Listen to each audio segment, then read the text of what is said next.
سیرت النبی صلی اللہ علیہ وآلہ وسلم، حصہ نمبر 12۔ بسم اللہ الرحمن الرحیم۔ السلام علیکم۔ دستور حیات کے معزز ناظرین کو اس ویڈیو میں خوش آمدید کہتے ہیں۔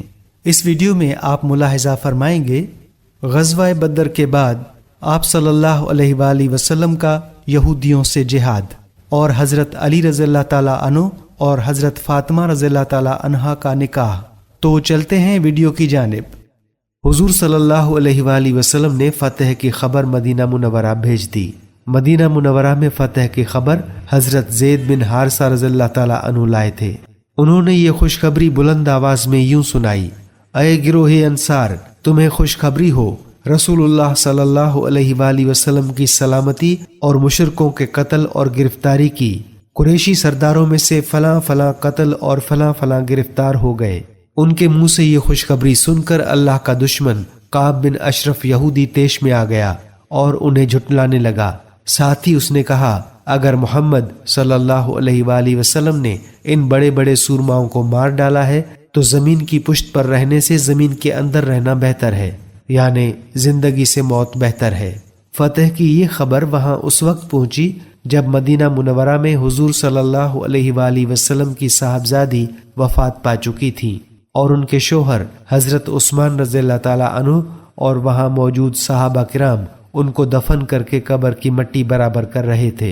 حضرت صلی اللہ علیہ وآلہ وسلم کو جب حضرت رقیہ رضی اللہ تعالیٰ عنہا کی وفات کی اطلاع دی گئی تو ارشاد فرمایا، الحمدللہ، اللہ تعالیٰ کا شکر ہے، شریف بیٹیوں کا دفن ہونا بھی عزت کی بات ہے۔ فتح کی خبر سن کر ایک منافق بولا، اصل بات یہ ہے کہ تمہارے ساتھی شکست کھا کر تتر بتر ہو گئے ہیں اور اب وہ کبھی ایک جگہ جمع نہیں ہو سکیں گے۔ محمد صلی اللہ علیہ وآلہ وسلم کی اونٹنی پر زید بن حارثہ رضی اللہ تعالیٰ عنہ بیٹھ کر آئے ہیں۔ اگر محمد صلی اللہ علیہ وآلہ وسلم زندہ ہوتے تو اپنی اونٹنی پر خود سوار ہوتے، مگر یہ زید ایسے بدحواس ہو رہے ہیں کہ انہیں خود بھی پتہ نہیں کہ کیا کہہ رہے ہیں۔ اس پر حضرت اسامہ رضی اللہ تعالیٰ عنہ نے اس سے کہا، او اللہ کے دشمن، محمد صلی اللہ علیہ وآلہ وسلم کو آ لینے دے، پھر تجھے معلوم ہو جائے گا کسے فتح ہوئی ہے اور کسے شکست ہوئی ہے۔ پھر نبی اکرم صلی اللہ علیہ وآلہ وسلم مدینہ منورہ کی طرف روانہ ہوئے۔ راستے میں صفرا کی گھاٹی پر پہنچے تو اس جگہ آپ صلی اللہ علیہ وآلہ وسلم نے مال غنیمت تقسیم فرمایا۔ اس مال میں 150 اونٹ اور 10 گھوڑے تھے۔ اس کے علاوہ ہر قسم کا سامان، ہتھیار، کپڑے اور بے شمار کھالیں، اون وغیرہ بھی اس مال غنیمت میں شامل تھا۔ یہ چیزیں مشرک تجارت کے لیے ساتھ لے آئے تھے۔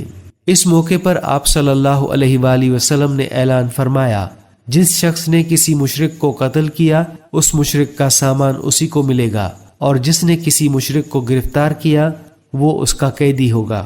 آپ صلی اللہ علیہ وآلہ وسلم نے اس مال میں سے ان لوگوں کے بھی حصے نکالے جو غزوہ بدر میں حاضر نہیں ہو سکے تھے۔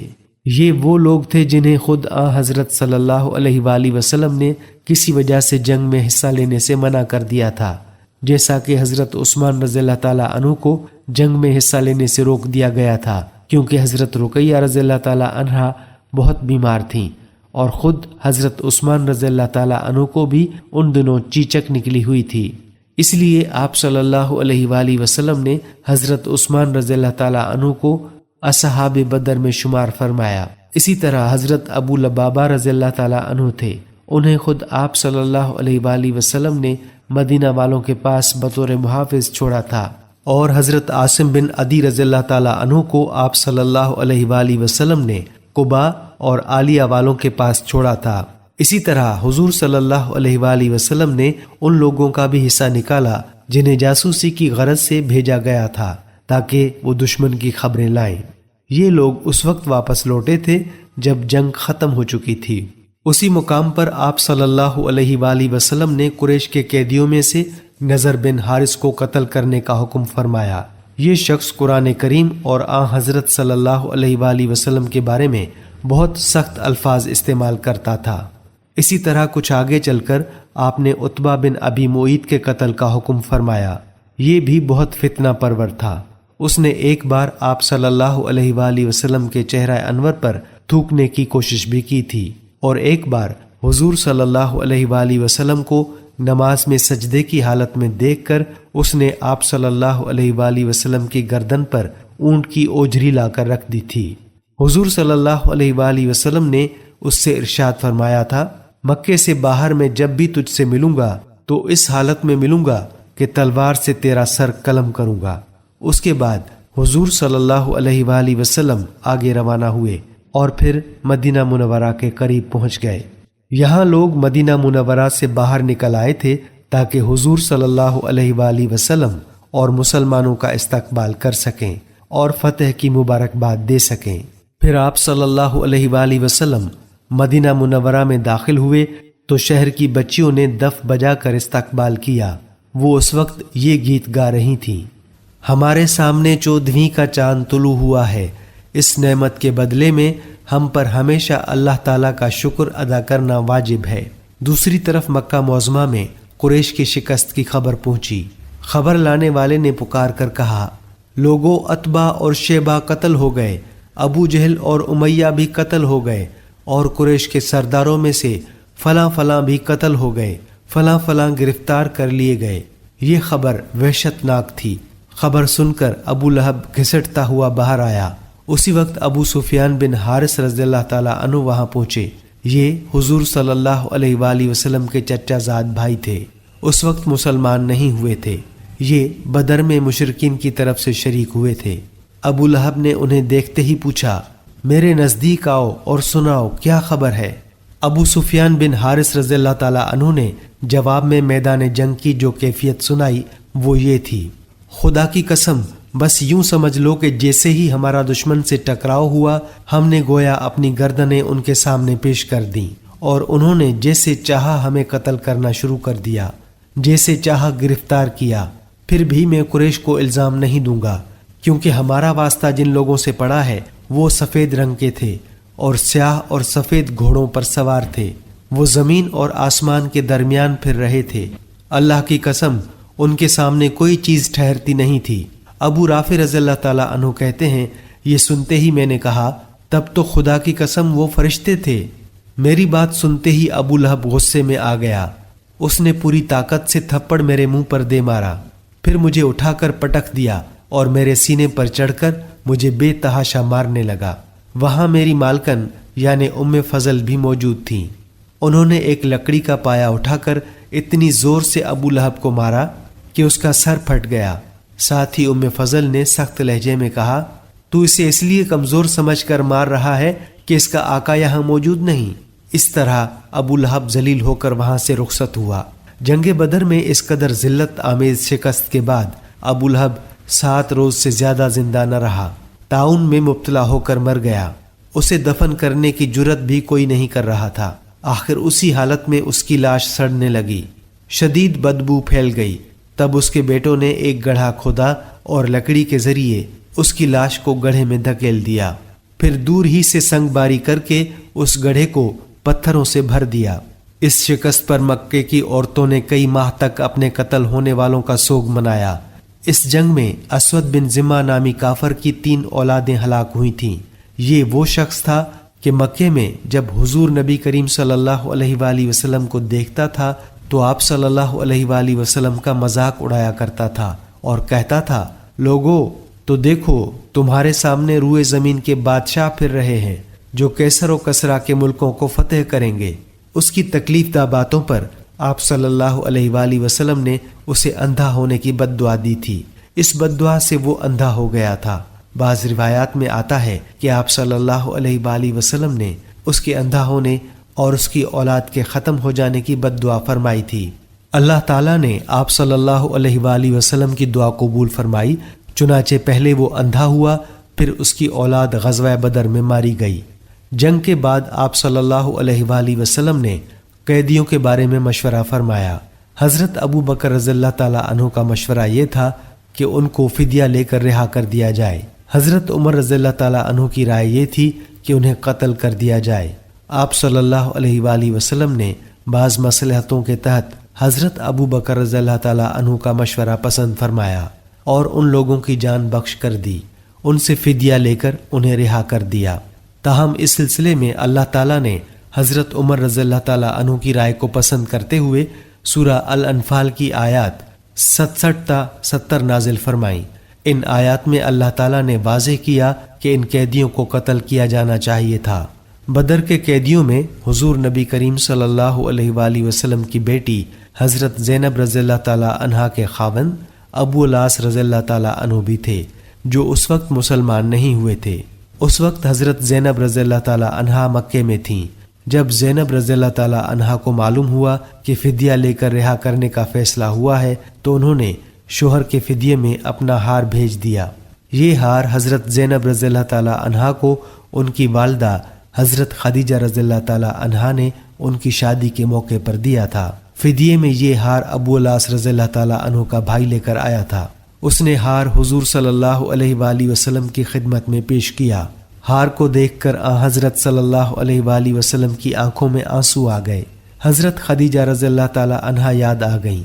حضور صلی اللہ علیہ وآلہ وسلم نے صحابہ کرام رضی اللہ تعالیٰ عنہم سے فرمایا، تم مناسب سمجھو تو زینب کے شوہر کو رہا کر دو اور اس کا یہ ہار بھی واپس کر دو۔ صحابہ رضی اللہ تعالیٰ عنہم نے فوراً کہا، ضرور یا رسول اللہ۔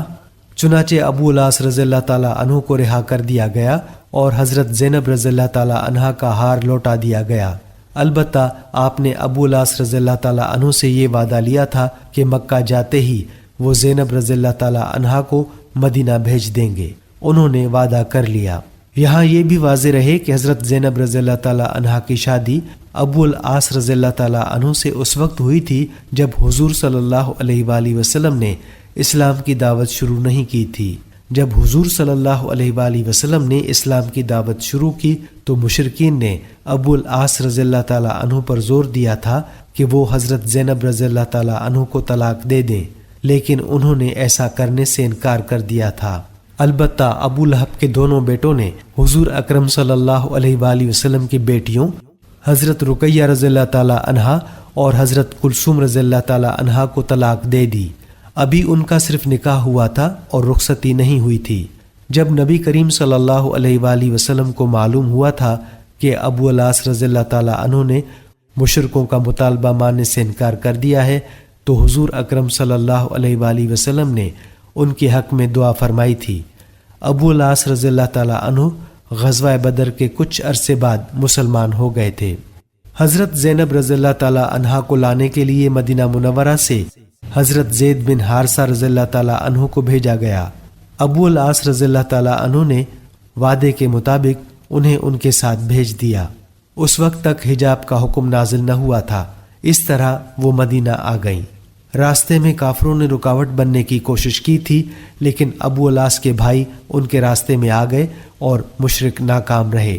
قیدیوں میں حضرت خالد بن ولید رضی اللہ تعالیٰ عنہ کے بھائی ولید بن ولید رضی اللہ تعالیٰ عنہ بھی تھے۔ انہیں ان کے بھائی حشام اور خالد بن ولید رضی اللہ تعالیٰ عنہ نے رہا کرایا۔ اس کا فدیہ ادا کیا گیا۔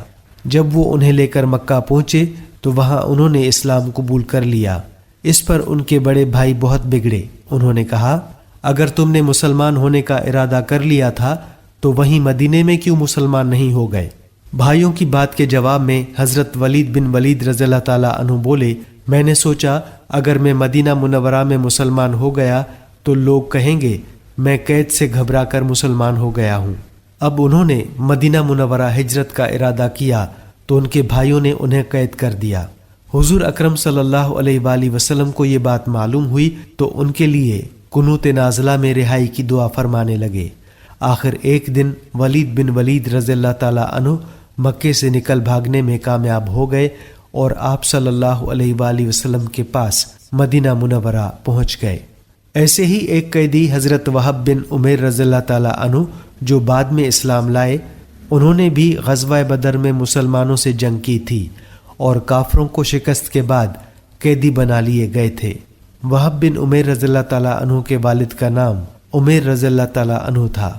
ان کے ایک دوست تھے صفوان رضی اللہ تعالیٰ عنہ۔ ان دونوں دوستوں کا تعلق مکے کے قریش سے تھا۔ دونوں اس وقت تک اسلام نہیں لائے تھے اور مسلمانوں کے بدترین دشمن تھے۔ ایک روز یہ دونوں حجر اسود کے پاس بیٹھے تھے۔ دونوں بدر میں قریش کی شکست کے بارے میں باتیں کرنے لگے۔ قتل ہونے والے بڑے بڑے سرداروں کا ذکر کرنے لگے۔ صفوان رضی اللہ تعالیٰ عنہ نے کہا اللہ کی قسم ان سرداروں کے قتل ہو جانے کے بعد زندگی کا مزہ ہی ختم ہو گیا ہے۔ یہ سن کر عمیر رضی اللہ تعالیٰ عنہ نے کہا تم سچ کہتے ہو، خدا کی قسم اگر مجھ پر ایک شخص کا قرض نہ ہوتا اور مجھے اپنے پیچھے بیوی بچوں کا خیال نہ ہوتا تو میں محمد صلی اللہ علیہ وآلہ وسلم کے پاس پہنچ کر انہیں قتل کر دیتا۔ معاذ اللہ، میرے پاس وہاں پہنچنے کی وجہ بھی موجود ہے۔ میرا اپنا بیٹا وہب ان کی قید میں ہے، وہ بدر کی لڑائی میں شریک تھا۔ یہ سننا تھا کہ صفوان رضی اللہ تعالیٰ عنہ نے وعدہ کرتے ہوئے کہا تمہارا قرض میرے ذمے ہے، وہ میں ادا کروں گا، اور تمہارے بیوی بچوں کی دیکھ بھال بھی میرے ذمے ہے، جب تک وہ زندہ رہیں گے میں ان کی کفالت کروں گا۔ عمر رضی اللہ تعالیٰ عنہ نے یہ سن کر حضور صلی اللہ علیہ وآلہ وسلم کے قتل کا پختہ عزم کر لیا اور کہا بس تو پھر ٹھیک ہے، یہ معاملہ میرے اور تمہارے درمیان راز رہے گا، نہ تم کسی سے ساری بات چیت کا ذکر کرو گے نہ میں۔ صفوان رضی اللہ تعالیٰ عنہ نے وعدہ کر لیا۔ عمر رضی اللہ تعالیٰ عنہ نے گھر جا کر اپنی تلوار نکالی، اس کی دھار کو تیز کیا اور پھر اس کو زہر میں بجھایا، پھر مکے سے مدینے کا رخ کیا۔ مسجد نبوی میں پہنچ کر عمر رضی اللہ تعالیٰ عنہ نے دیکھا کہ حضرت عمر رضی اللہ تعالیٰ عنہ کچھ دوسرے مسلمانوں کے ساتھ بیٹھے غزوہ بدر کی باتیں کر رہے تھے۔ حضرت عمر رضی اللہ تعالیٰ عنہ کی نظر ان پر پڑی تو فوراً اٹھ کھڑے ہوئے، کیونکہ انہوں نے عمر رضی اللہ تعالیٰ عنہ کے ہاتھ میں ننگی تلوار دیکھ لی تھی۔ انہوں نے کہا یہ خدا کا دشمن ضرور کسی برے ارادے سے آیا ہے۔ پھر وہ فوراً وہاں سے نبی اکرم صلی اللہ علیہ وآلہ وسلم کے حجرہ مبارک میں گئے اور عرض کیا اللہ کے رسول، خدا کا دشمن عمر ننگی تلوار لیے آیا ہے۔ حضور اکرم صلی اللہ علیہ وآلہ وسلم نے ارشاد فرمایا عمر اسے میرے پاس اندر لے آؤ۔ حضرت عمر رضی اللہ تعالیٰ عنہ فوراً باہر نکلے، تلوار کا پٹکا پکڑ کر انہیں اندر کھینچ لائے۔ اس وقت وہاں کچھ انصاری بھی موجود تھے۔ حضرت عمر رضی اللہ تعالیٰ عنہ نے ان سے فرمایا تم لوگ بھی میرے ساتھ اندر آ جاؤ، کیونکہ مجھے اس کی نیت پر شک ہے۔ چنانچہ وہ بھی اندر آ گئے۔ حضرت صلی اللہ علیہ وآلہ وسلم نے جب دیکھا کہ حضرت عمر رضی اللہ تعالیٰ عنہ عمر رضی اللہ تعالیٰ عنہ کو اس طرح پکڑ کر لا رہے ہیں تو آپ صلی اللہ علیہ وآلہ وسلم نے فرمایا عمر اسے چھوڑ دو، عمر آگے آ جاؤ۔ چنانچہ عمر آپ صلی اللہ علیہ وآلہ وسلم کے قریب آ گئے اور جاہلیت کے آداب کی طرح صبح بخیر کہا۔ حضور اقدس صلی اللہ علیہ وآلہ وسلم نے ارشاد فرمایا عمر ہمیں اسلام نے تمہارے اس سلام سے بہتر سلام عنایت فرمایا ہے جو جنت والوں کا سلام ہے، اب تم بتاؤ تم کس لیے آئے ہو؟ عمر رضی اللہ تعالیٰ عنہ بولے میں اپنے قیدی بیٹے کے سلسلے میں بات کرنے آیا ہوں۔ اس پر آپ صلی اللہ علیہ وآلہ وسلم نے ارشاد فرمایا پھر اس تلوار کا کیا مطلب؟ سچ بتاؤ کس لیے آئے ہو؟ عمر رضی اللہ تعالیٰ عنہ بولے میں واقعی اپنے بیٹے کی رہائی کے سلسلے میں آیا ہوں۔ حضرت عمر رضی اللہ تعالیٰ عنہ کے ارادے سے متعلق اللہ تعالیٰ نے حضور صلی اللہ علیہ وآلہ وسلم کو بذریعہ وحی پہلے سے بتا دیا تھا، اس لیے آپ صلی اللہ علیہ وآلہ وسلم نے ارشاد فرمایا نہیں عمر یہ بات نہیں، بلکہ بات یہ ہے کہ کچھ دن پہلے تم اور صفوان حجر اسود کے پاس بیٹھے تھے اور تم دونوں اپنے مقتولوں کی باتیں کر رہے تھے، ان مقتولوں کی جو بدر کی لڑائی میں مارے گئے اور جنہیں ایک گڑھے میں ڈال دیا گیا تھا۔ اس وقت تم نے صفوان سے کہا تھا کہ اگر تمہیں کسی کا قرض ادا نہ کرنا ہوتا اور پیچھے تمہیں اپنے بیوی بچوں کی فکر نہ ہوتی تو میں جا کر محمد صلی اللہ علیہ وآلہ وسلم کو قتل کر دیتا۔ اس پر صفوان نے کہا تھا اگر تم یہ کام کر ڈالو تو قرض کی ادائیگی وہ کر دے گا اور تمہارے بیوی بچوں کا خیال بھی وہی رکھے گا، ان کی کفالت کرے گا، مگر اللہ تعالیٰ تمہارا ارادہ پورا نہیں ہونے دیں گے۔ عمر رضی اللہ تعالیٰ عنہ یہ سن کر ہکا بکا رہ گئے، کیونکہ اس گفتگو کے بارے میں صرف انہیں پتا تھا یا صفوان رضی اللہ تعالیٰ عنہ کو۔ چنانچہ اب عمر رضی اللہ تعالیٰ عنہ فوراً بول اٹھے میں گواہی دیتا ہوں کہ آپ اللہ کے رسول ہیں، اور اے اللہ کے رسول آپ پر جو آسمان سے خبریں آیا کرتی ہیں اور جو وحی نازل ہوتی ہے ہم اس کو جھٹلایا کرتے تھے۔ جہاں تک اس معاملے کا تعلق ہے تو اس وقت حجر اسود کے پاس میرے اور صفوان کے سوا کوئی تیسرا شخص موجود نہیں تھا، اور نہ ہی ہماری گفتگو کی کسی کو خبر ہے، کیونکہ ہم نے رازداری کا عہد کیا تھا۔ اس لیے اللہ کی قسم، آپ کو اللہ تعالیٰ کے سوا اور کوئی اس بات کی خبر نہیں دے سکتا۔ بس حمد و ثنا ہے اس ذات باری تعالیٰ کے لیے جس نے اسلام کی طرف میری رہنمائی کی اور ہدایت فرمائی اور مجھے اس راستے پر چلنے کی توفیق عطا فرمائی۔ اس کے بعد عمیر رضی اللہ تعالیٰ عنہ نے کلمہ پڑھا اور مسلمان ہو گئے۔ تب حضور نبی کریم صلی اللہ علیہ وآلہ وسلم نے صحابہ کرام رضی اللہ تعالیٰ عنہم سے فرمایا، اپنے بھائی کو دین کی تعلیم دو اور انہیں قرآن پاک پڑھاؤ اور ان کے قیدی کو رہا کر دو۔ صحابہ کرام رضی اللہ تعالیٰ عنہم نے فوراً حکم کی تعمیل کی۔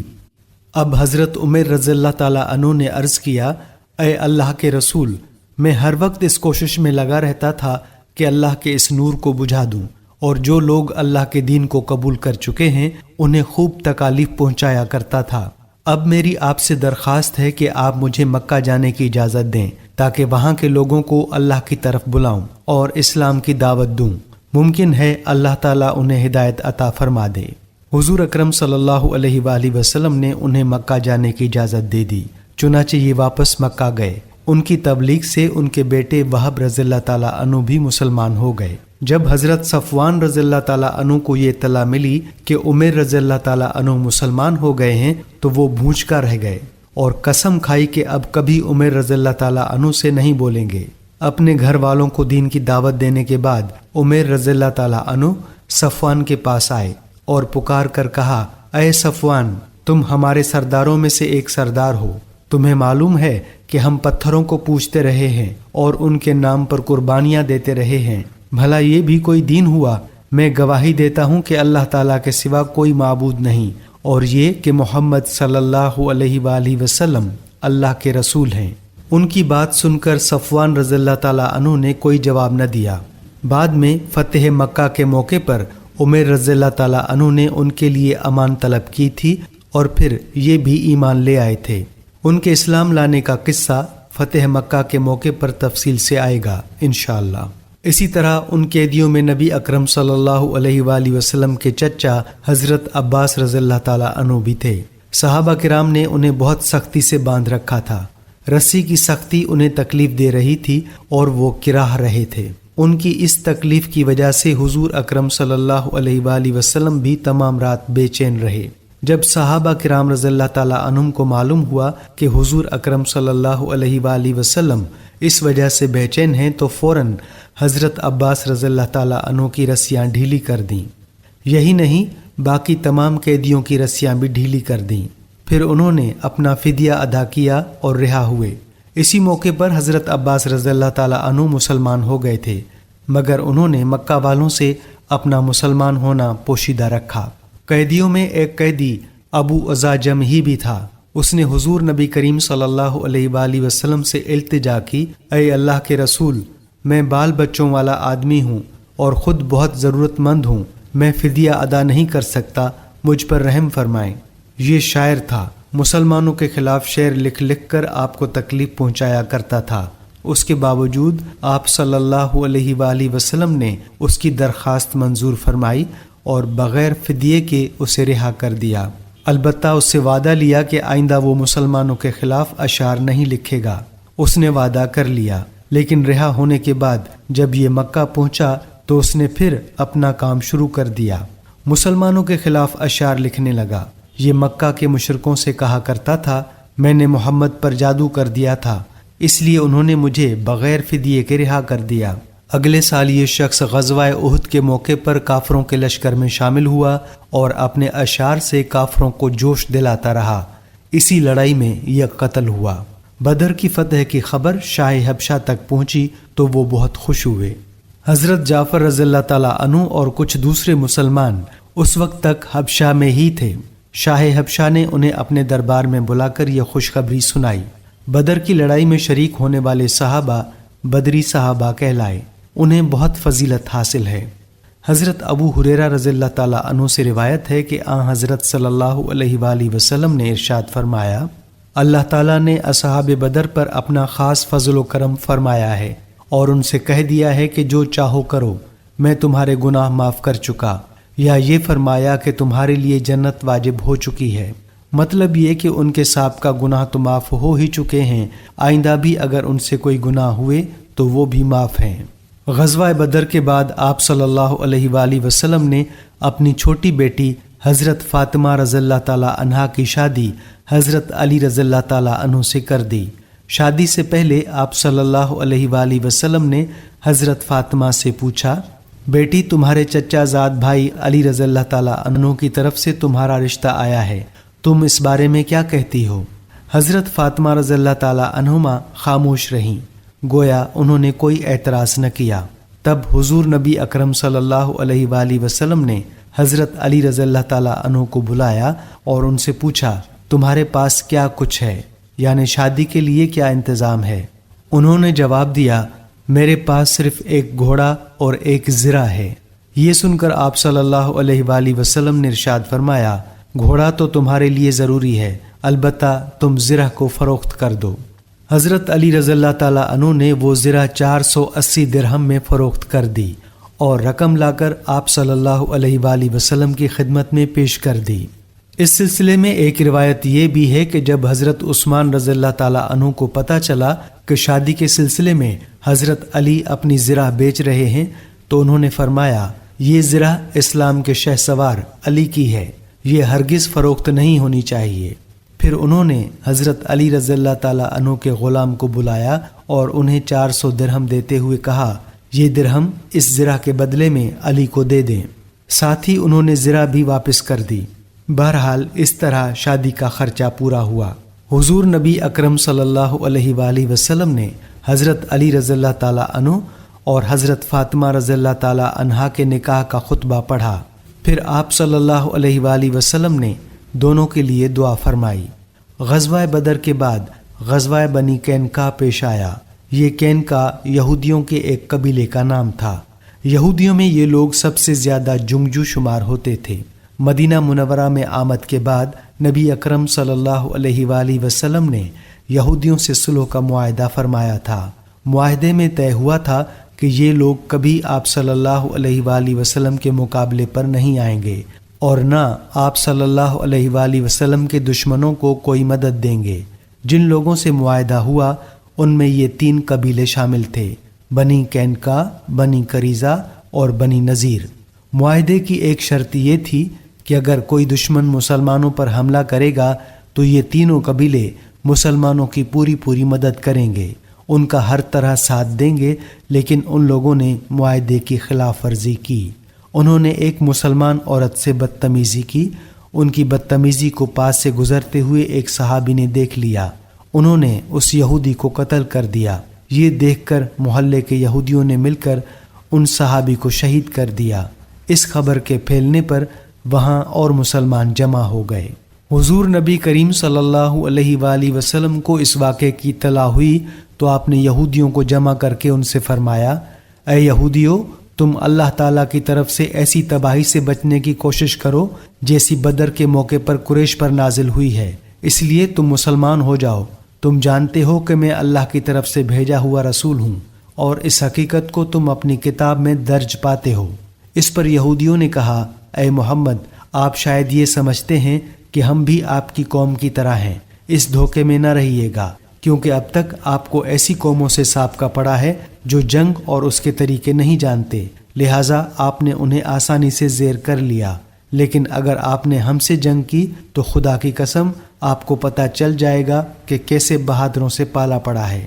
ان کے یہ الفاظ کہنے کی وجہ دراصل یہ تھی کہ یہ لوگ جنگجو اور عسکری فنون کے بہت ماہر تھے، پھر یہودیوں میں سب سے زیادہ دولت مند تھے، ہر قسم کا بہترین اسلحہ ان کے پاس تھا، ان کے قلعے بھی بہت مضبوط تھے۔ ان کے الفاظ پر اللہ تعالیٰ کی طرف سے سورہ آل عمران کی آیت نازل ہوئی۔ ترجمہ، اے نبی، آپ ان سے کہہ دیجئے کہ بہت جلد تم مسلمانوں کے ہاتھوں شکست کھاؤ گے اور آخرت میں جہنم کی طرف جمع کر کے لے جائے جاؤ گے، اور وہ جہنم بہت برا ٹھکانہ ہے۔ اس دھمکی کے بعد بنی قینقاع قلعہ بند ہو گئے۔ حضرت صلی اللہ علیہ وآلہ وسلم اپنے صحابہ کرام رضی اللہ تعالیٰ عنہم کے ساتھ ان کے قلعوں کی طرف روانہ ہوئے۔ آپ صلی اللہ علیہ وآلہ وسلم کا پرچم اس غزوے میں سفید رنگ کا تھا اور حضرت حمزہ رضی اللہ تعالیٰ عنہ کے ہاتھ میں تھا۔ ان کے قلعوں کی طرف روانہ ہونے سے پہلے آپ صلی اللہ علیہ وآلہ وسلم نے حضرت ابو لبابہ رضی اللہ تعالیٰ عنہ کو مدینہ منورہ میں اپنا قائم مقام مقرر فرمایا۔ آپ صلی اللہ علیہ وآلہ وسلم نے یہودی بستیوں کا محاصرہ کر لیا۔ یہ محاصرہ بہت سخت تھا، 15 دن تک جاری رہا۔ آخر اللہ تعالیٰ نے ان یہودیوں کے دلوں میں مسلمانوں کا رعب طاری کر دیا۔ وہ اس محاصرے سے تنگ آ گئے، حالانکہ ان یہودیوں میں اس وقت تقریباً 700 جنگجو تھے۔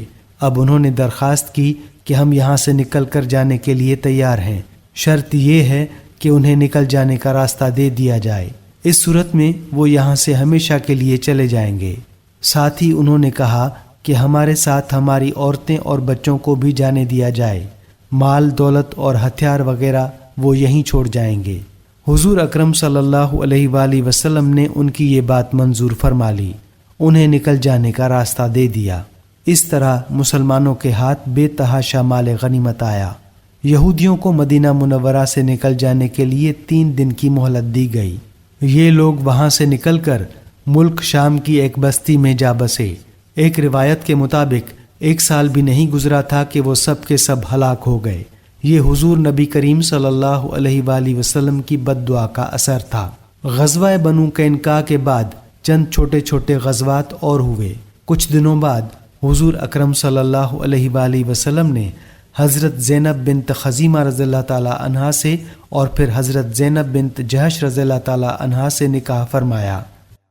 سیرت النبی صلی اللہ علیہ وآلہ وسلم کا سلسلہ ابھی جاری ہے۔ آئندہ ویڈیو میں انشاءاللہ جنگ احد کے واقعات بیان کیے جائیں گے۔ ناظرین، ہم امید کرتے ہیں کہ یہ ویڈیو آپ کو پسند آئی ہوگی۔ اسے اپنے دوستوں کے ساتھ زیادہ سے زیادہ شیئر کریں، لائک کریں اور کمنٹس کریں۔ دستور حیات پیج کو اگر فالو نہیں کیا ہے تو فالو کر لیں، یوٹیوب چینل کو سبسکرائب کر لیں تاکہ اس طرح کی مزید اسلامی، اصلاحی اور معلوماتی ویڈیوز آپ تک پہنچتی رہیں۔ اب ہمیں اجازت دیجیے، اللہ حافظ۔